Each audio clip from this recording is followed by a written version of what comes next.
परमात्मा का स्पष्ट बोध करने के लिए व्यक्ति को ऐसे जिज्ञासु बने रहना चाहिए। जब तक स्पष्ट पता न पड़े तो अपना सौदा नहीं करना चाहिए।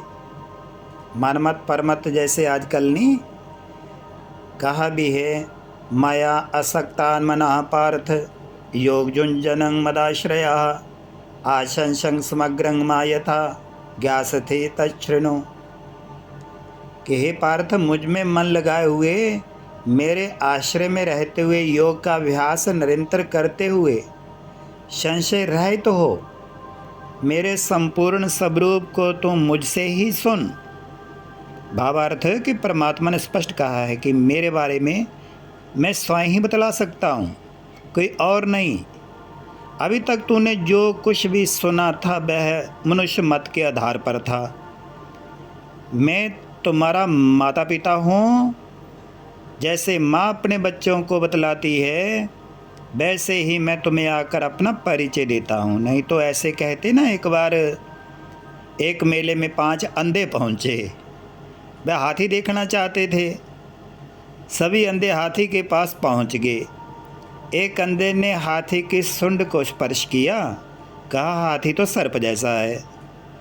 दूसरे ने शरीर स्पर्श किया, पीठ की ओर जैसे हाथ घुमाया तो कहने लगा ये हाथी तो द्वार जैसा है। और तीसरे ने कान छुआ, कहता ये तो सूपे जैसा है, सज जैसा है। चौथे ने टांग को स्पर्श किया, कहता ये तो खंबे जैसा है। 5वें ने पूंछ स्पर्श की, टच किया, मतलब कहता ये तो रस्सी जैसा है। इसी प्रकार सभी ने अपने अनुभव के आधार पर हाथी के बारे में बतलाया। इसमें हाथी का स्पष्ट स्वरूप हमें पता नहीं चलता, इससे चलता कोई।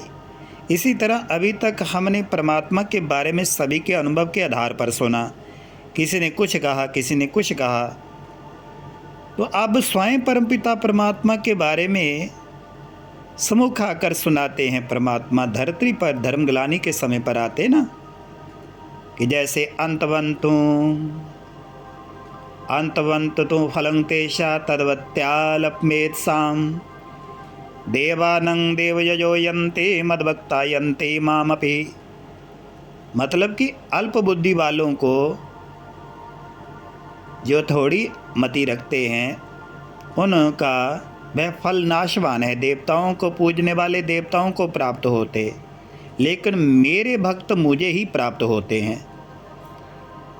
कहने का तात्पर्य कि हद तक रहने वाले हद को ही उपलब्धि प्राप्त होती है, और बेहद यथार्थ जानने से व्यक्ति नवयुग की संस्कारों की पूंजी जमा करता है। तो परमात्मा ने कहा है, मुझ में जो ज्ञान विज्ञान सहज जान जाता है वह सर्व प्राप्ति स्वरूप, माना समझ स्वरूप हो जाता है, और मुझे जानने के बाद और कुछ जानना रहता नहीं है। मनुष्यानं सहस्रेषु कदाचित् यैति सिद्धे यत तामपि सिद्धानं कश्चित् मावेति तत्वतः। हजारों मनुष्यों में कोई एक मेरी प्राप्ति के लिए यथार्थ यत्न करता है, और उस यत्न करने वाले योगियों में कोई पुरुष मुझे तत्व सहज जान पाता है। मतलब कि परमात्मा को प्राप्त करने के लिए बहुत कम लोग यत्न करते हैं, रास्ते में रहते हैं, दाएं बाएं साइड सीनों में फंसे रहते हैं। इसलिए इसको बहुत गहनता से, मर्मता से तटस्थ होकर सुने, समझें और अपना समझ का नेत्र जगाएं।